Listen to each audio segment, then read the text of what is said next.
Hello, everyone. Hi. So anyway, that's a picture of me when I was very young, about 2. And the others are pictures of me at various stages in my life. But the one of me climbing through there, that place that was taken was at the seaside. And there were these wave breakers that they always have at the seaside. And I was just climbing through. But the thing is, I was born in 1936, so I was only 3 when the war started. And when the war started, I couldn't do anything like that anymore, because we children or grown-ups, nobody could get on the beaches anymore because they mined them. And they put all these landmines on the beaches, and then they put barbed wire so that if anybody didn't get blown up by a landmine and they were still trying to get into England, then they would have to get through that barbed wire. And it was a very sad time, because that's when the bad things started happening. The Germans started coming over in bombers and dropping bombs and killing people, destroying their homes, and it was frightening, very frightening, and especially as a child, because you don't expect bad things to happen when you're a child. And one of the worst things I remember is whenever the Germans were sighted, the planes coming over, then the air raid sirens would go off. And this is a very frightening sound when you hear it back then, because it meant that these Germans were coming to try and kill you.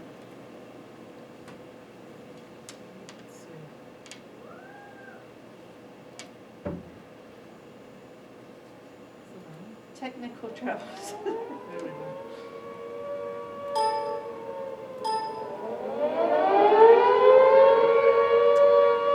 Can you just imagine? You heard this sound, and you know that the planes are coming to attack us, and we have to run and hide. So when you have to run and hide, everybody had different kinds of shelters. That was, there was a name for that, but I forget what it was called, but it was made out of corrugated iron, and a big hole was dug about maybe 10 feet down, and then this corrugated iron was over the top. It was shaped like this, and inside, I don't know for sure, I don't remember that because I was pretty young. I'm assuming that there were some props in there, some wooden 2x4s or something to help keep it all apart. And inside there were benches, and because the Germans usually came in the middle of the night. And so when you hear that siren, you've got to be ready. I mean, you've got to have whichever clothes you're going to throw on. For little children, they had things called Siren Suits, which were like snowmobile suits. And you'd put that and you'd wrap them up in a blanket and tape. And everybody, what do you think those boxes they're holding are? Yeah? I'm sorry, I can't hear you. Important things. Yeah, important. They're things that could save you, because sometimes they use gas. In the First World War, they used gas as a weapon. And those are all gas masks. And everybody in the land was issued a gas mask. And the children, I was a child at the time, so I had a nice Mickey Mouse gas mask, so it wasn't as scary as the big people's gas masks. And so anyway, anywhere you went, you would take this little container box with a shoulder strap, and you would have your gas mask with you at all times, because you never know when they're going to attack. You never know when. usually at night the attacks happened. And because of that, everybody had to get these special blackout curtains to put at their windows. And these were black curtains, and you had to keep them close together and absolutely pulled so that no light escaped. And who knows why we shouldn't let the light escape? Yes? So you would put them so no one would know you were home, so they wouldn't come and get you. Well, actually, it's But just, okay, Another one. that's from close up, but why would you want absolute darkness in your houses, Caleb? They couldn't hit the targets then because they couldn't see the targets. yeah, good. If they see lights, they know that there are people. Excuse me, I've been talking too much today. They could know that there were people there, so it would be all right to drop bombs to kill you. So you kept the light from being seen outside. And they used to have wardens, men that walked around and that looked everywhere for any sort of light. And then they'd say, "Get that light out!" And you'd be in trouble if you kept being guilty of showing light. Because then they might think that you're maybe a spy would do that, wouldn't they? So that's what we had to do. Okay, there is a picture.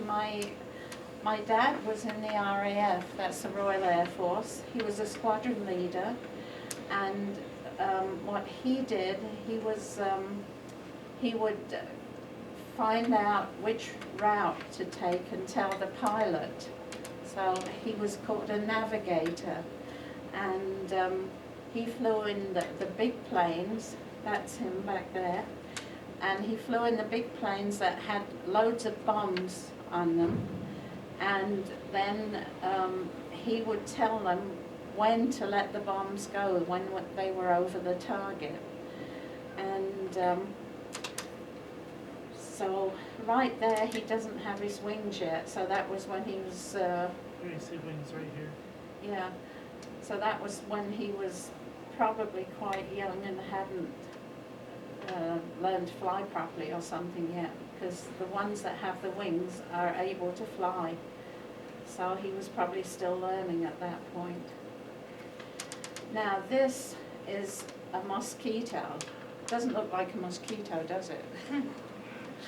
No, this was an attack plane called a Mosquito. Now these were smaller and very fast, and they could protect the bombers for one thing, because the Germans would like to shoot the bombers down before they get a chance to get to Germany and drop the bombs. So, and then Mosquitoes, when German planes came over to England, these Mosquitoes too, there'd be aerial flights, and they were called dogfights, and these planes would be flying around just like, what was that? Top Gun. Top Gun. Anyone see Top Gun? Because they did that then. See, all the planes were going like that and trying to shoot each other down. Well, that's the sort of English plane that did that. Those round circles there, that was the marking that was on the English planes. And the German planes had a swastika on them. Yeah, we'll see that in a little bit. Okay. And so that's a picture of the sort of airplane that my dad was on. It's There's called the circle again. a Lancaster bomber.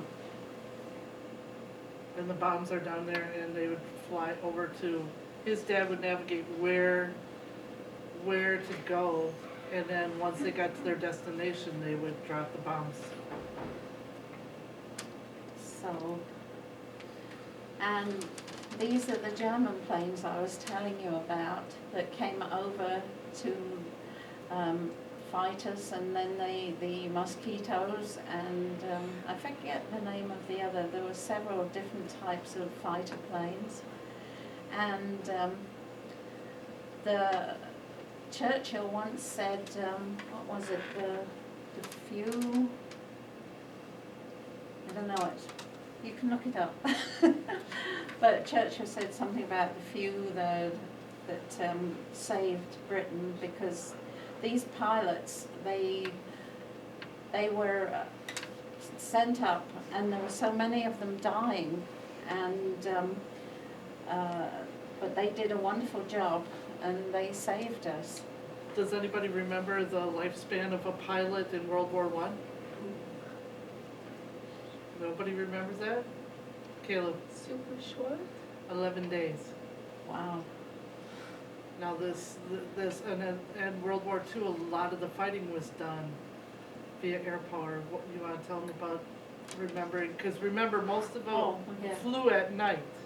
Yeah, and we'd never seen any in the daytime, but when I was a little girl, I was outside playing, and all of a sudden I heard this huge droning sound, and I looked up, and there in the sky there were hundreds of German planes, and all shining silver in the sun, you know, and it was a daytime raid. Well, luckily they were not going to bomb where I was, but they flew on and they bombed a town called Coventry, and it was the worst raid of the war, because nobody was ready. In the daytime you didn't expect to have a bombing raid, and so many people were killed that were somewhere, like they weren't at home sleeping, and then they could jump up and run down and either hide in the cupboard underneath the stairs, or go in the backyard, or in London what they used to do would be excuse me, the underground there, which it's called the subway in America, and it's where the underground trains go, and they'd be all sleeping on the platform like that. And as far as I know, see, you can actually see the time is 9:20 on the clock there. So that was during a nighttime raid. And they'd take blankets, maybe pillows, and you'd be laying next to somebody you didn't know, probably, you know, just wherever you could find a space to lay your head to where you'd be safe. In fact, one time my mother and I went to London, because my mum, she bred Pekingese, and we were taking this female Pekingese to London to be bred by a male dog and get pregnant. And so anyway, we were in the station, a big station in London called King's Cross, and all of a sudden the siren went off. So that was scary, because that was daytime. So I picked up the dog and Mum and I ran down the stairs to the underground there to be safe. And while we were at one end of the station, the other end of the station got bombed. So we were pretty lucky, but the underground is quite far, as it says, underground. And I'm going to lose my voice in a minute. Okay. Okay, here we go. Okay. Here's want some watermelon? Yes, please. Thank you. Excuse me, everyone.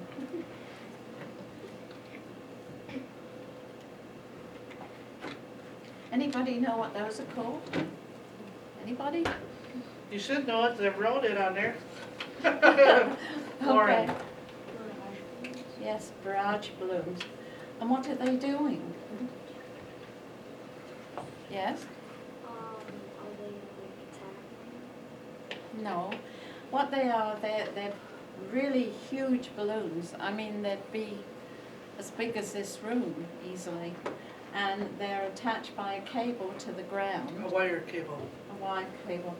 And they are put there so that when the enemy planes come over to sort of be in the way, and if they fly either into them or if they fly into that cable, that would destroy the planes.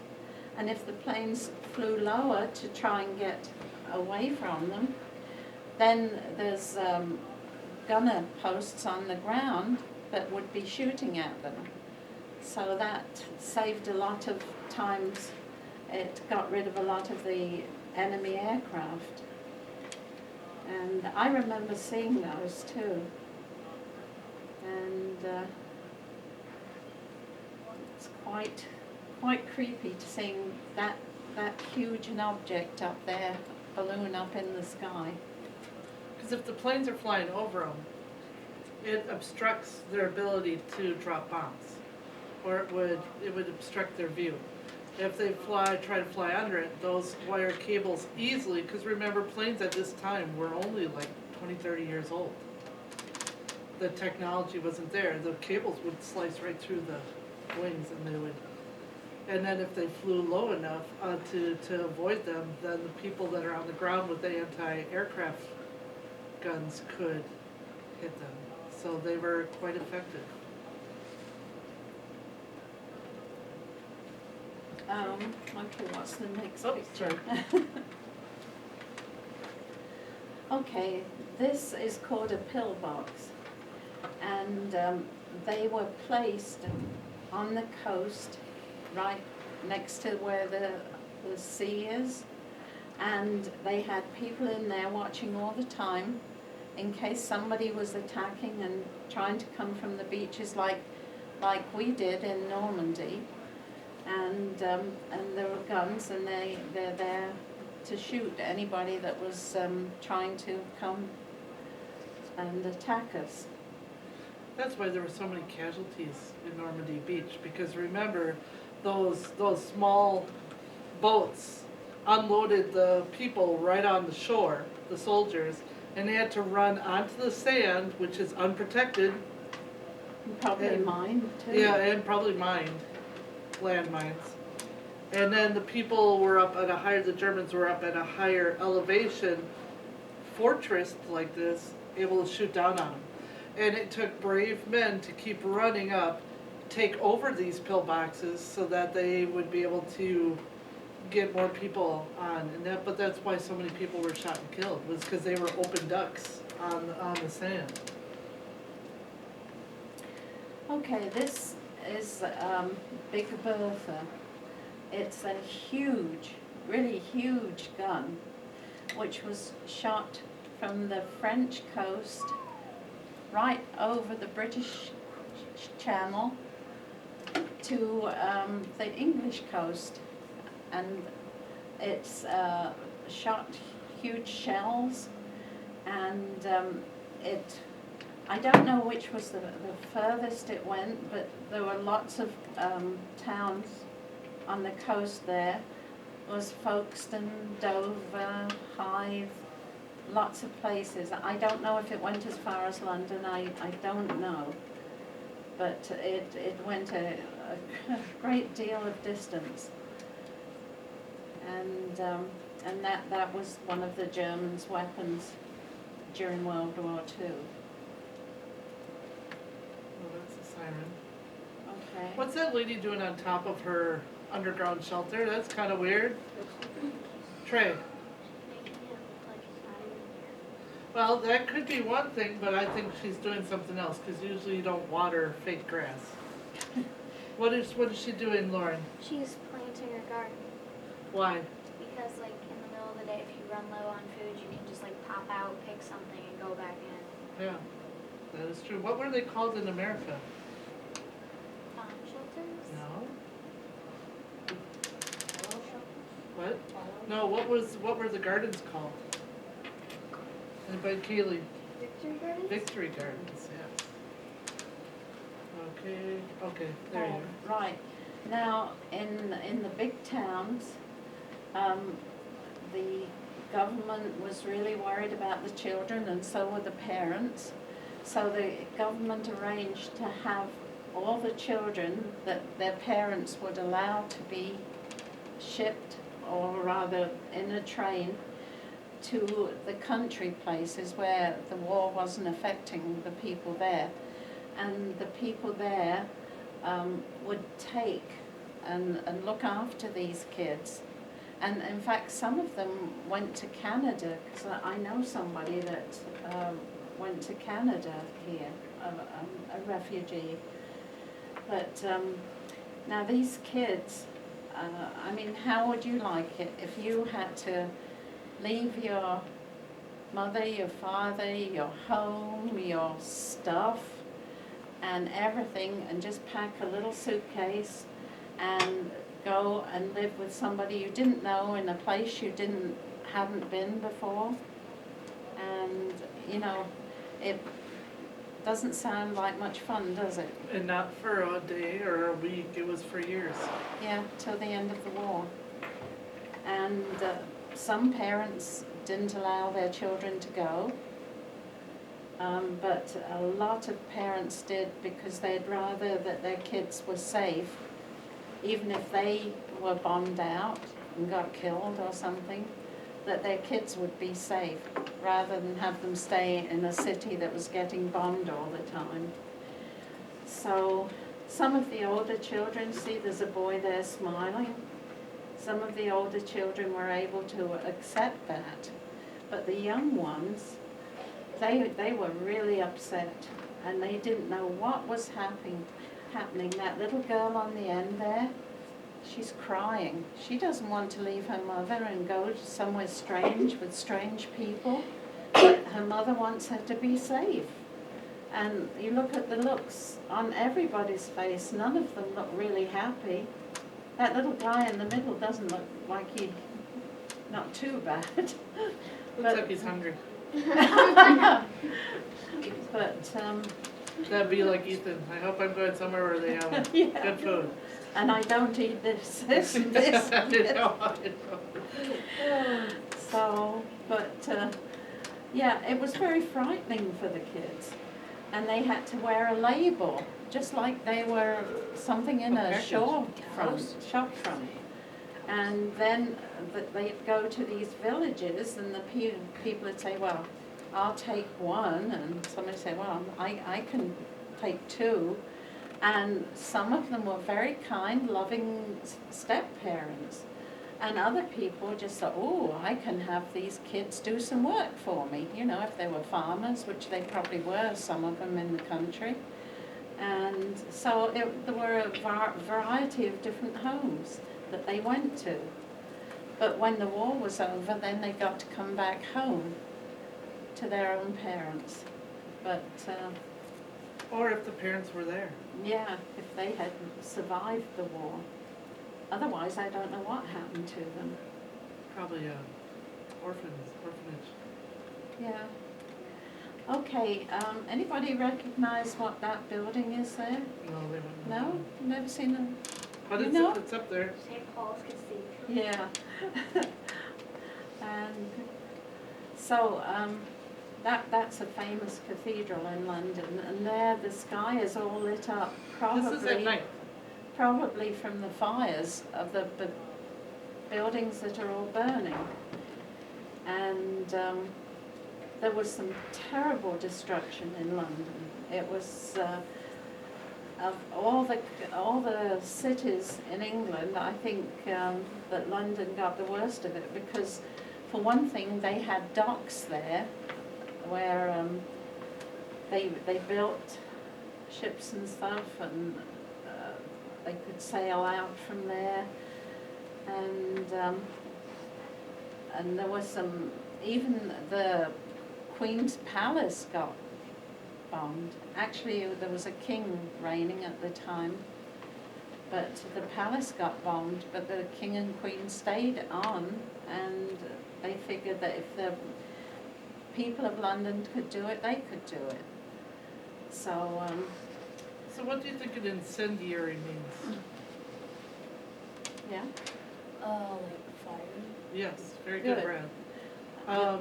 Now, what would you do if you were in a situation where an incendiary bomb, because what it does is it sets stuff on fire, happened next to you in your air shelter or where you are, and there's no water around?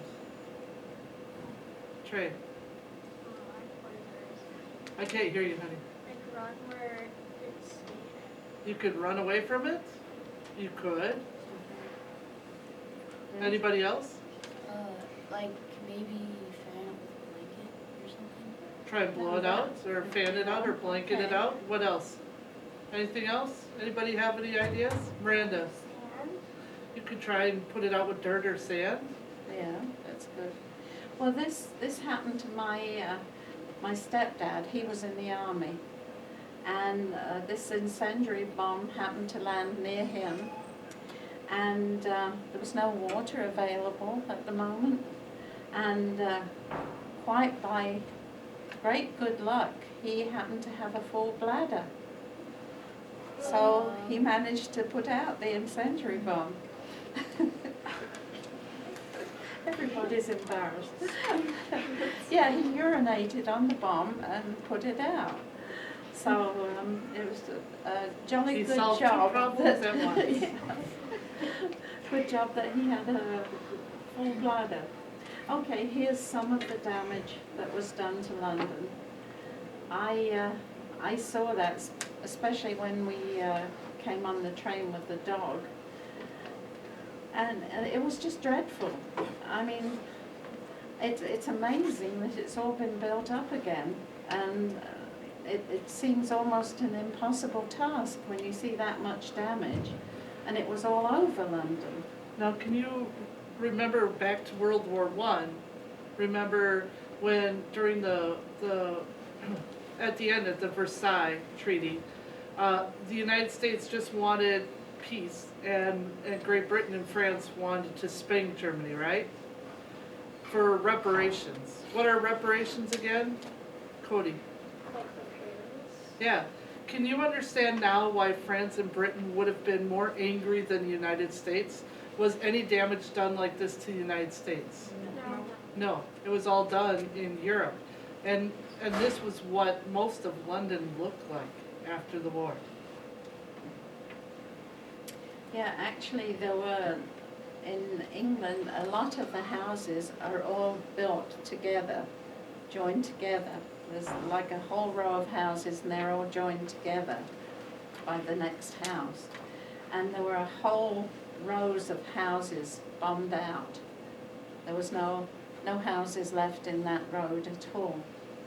And that doesn't look like a very strong stream of water, does it? Not like you see with your normal firefighters now. And that's all they had to work with to put out these huge fires.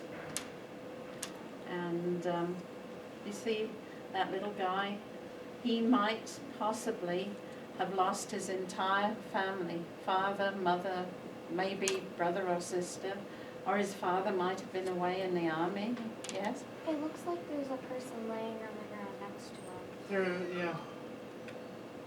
Right there.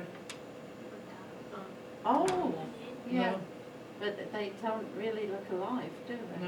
no. So, yeah, and that left a lot of kids without parents or wives without their husbands, that they never came home.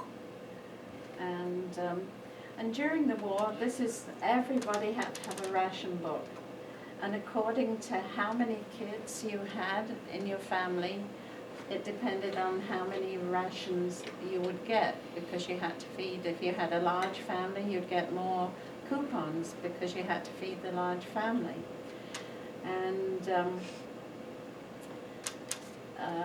there really wasn't enough food to go around nobody got fat in England during the war. I mean, you just didn't get fat because you maybe got, like that said, one egg, a few rashers of bacon, and the margarine, butter, lard, sugar. Granulated sugar is usually brown sugar, and that's probably tea at the bottom.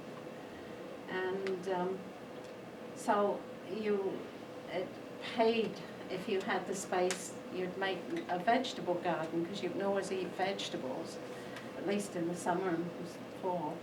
And otherwise, you didn't see eggs very often.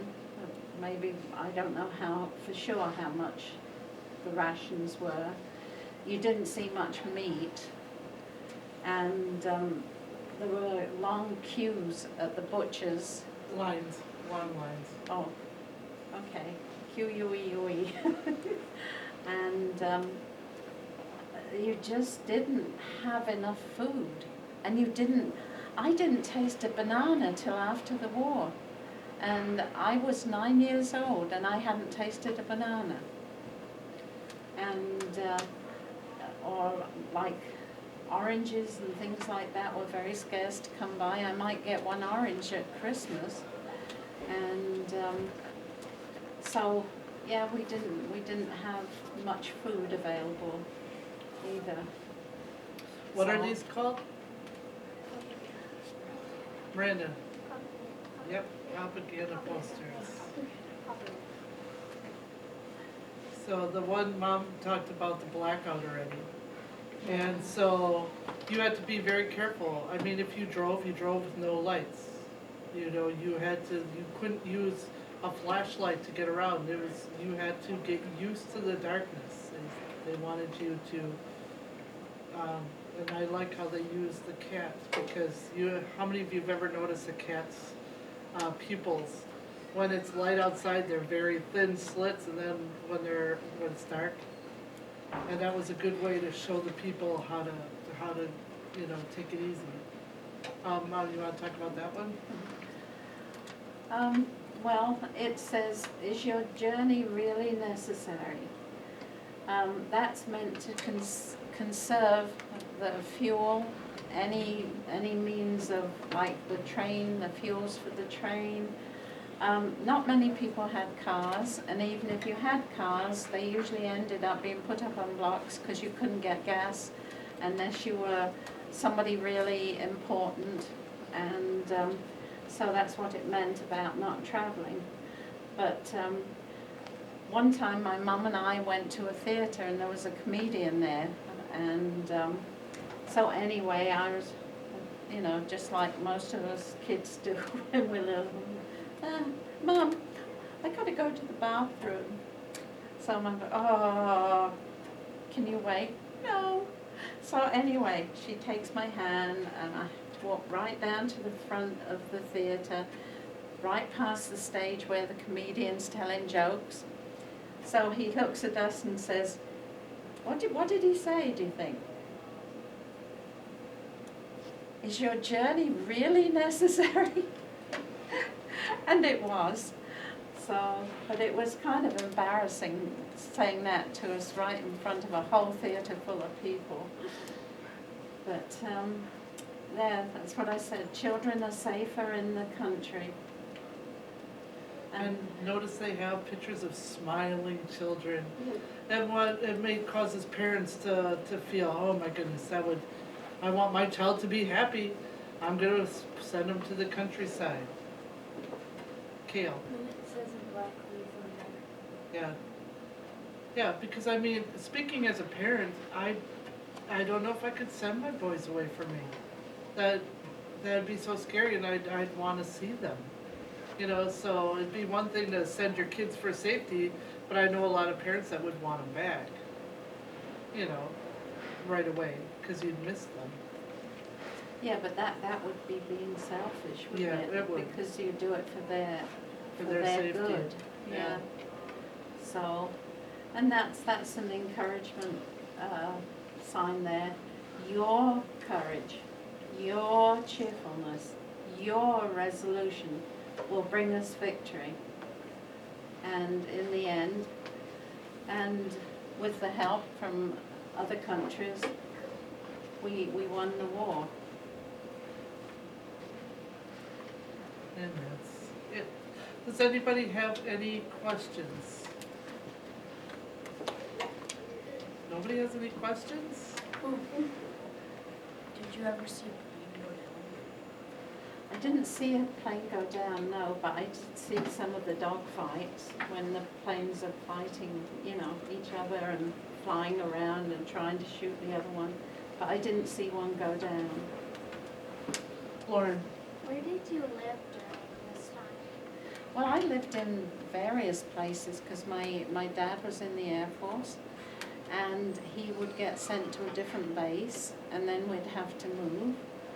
And so it was kind of difficult for me because I started school in Scotland and then I would move to a different school. And I was the new girl, and you know that's kind of hard. And then I was there for I don't know how long, then we had to move again, and I was the new girl at another school. So it was difficult, but And I was then you pretty tall and I could fight, so which I shouldn't be saying, but you know. That's back when teachers let them fight. Yes. How often did you get to see your dad? At first, when he was in England, I got to see him quite often because we moved with him. But then he got sent over to Germany, I'm not sure even which place in Germany he went to, and then I didn't see him for ages. And after a while then he met some German woman and decided that he wanted to marry her and not be with my mum and me. And that's when she married the soldier, and he became my stepfather. So, and that's where I learned from him what it was like in Burma to... Oh, you gotta talk about that yet, because remember, Oh, I can't ask. Oh yeah, I can, nobody's taking the test in this class. Did the war end with the victory in Europe? No. No. Japan kept fighting, didn't it? And so, Mom, you wanna tell about the... okay. Yeah, my stepfather was, he drove a motorbike and he carried messages at Burma, you know, through the, it was through, I don't know if they called it a forest there, or did they call it something else? It's like a jungle. Well, a jungle then. Well, what the Japanese did, they got some thin wire and they strung it from one tree to another tree in the route that they knew the motorbikes would be going, and they strung it right about where it would come here, and that way they killed a lot of the guys by that. I don't know if it completely severed their head or it just, you know, would go through the jugular vein and you'd bleed to death, but they did things like that. They were cruel. And anyway, one time, what do you call it, the platoon or whatever he was in, the commander issued the order, every man for himself.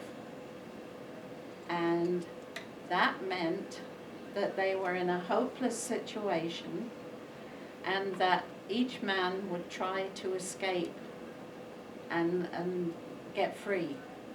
So my dad and a friend of his, they went together and they were in the jungle, and all of a sudden they heard some Japanese soldiers coming.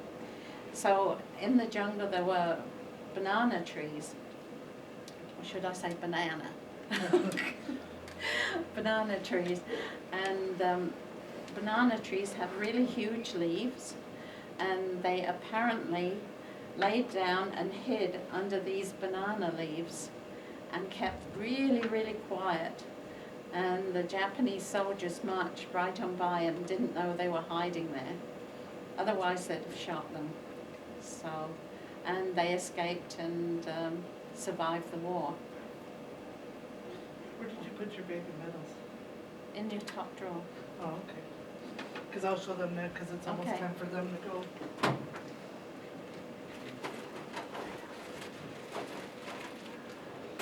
So, I'm not gonna pass these around, because they are quite Do you old. want to sit here, Karen? No, that's Do you? right. Oh. This one is the Burma Star. This one, very few people got. And that is now Myanmar, the country of Myanmar. That was one. And these medals, one of the stars is from the Battle of Britain. One of the stars is from the Battle of Burma. And the other one is a Royal Oak. for service. And this is another medal that he got in the war.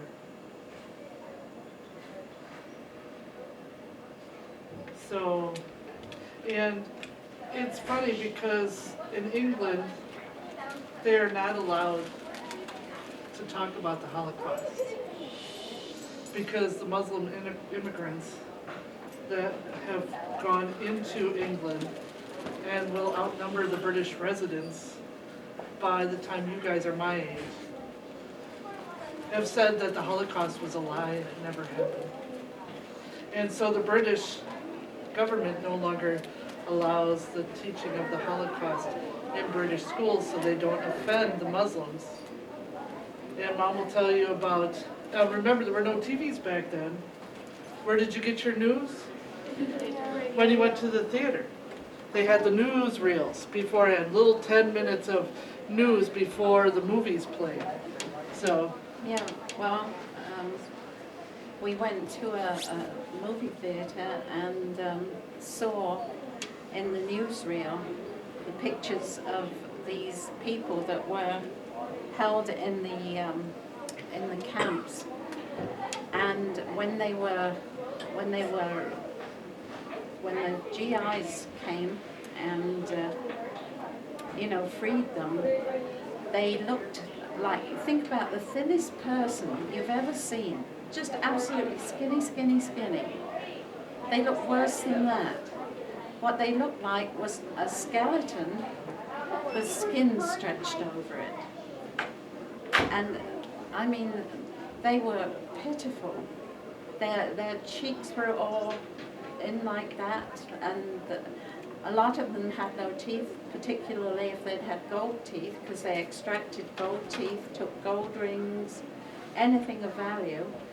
And then the ones that died or were killed, the big pit was dug by some of the other prisoners, and they took bodies and just grabbed an arm and a leg and into the pit, grabbed another one into the pit, and they did that.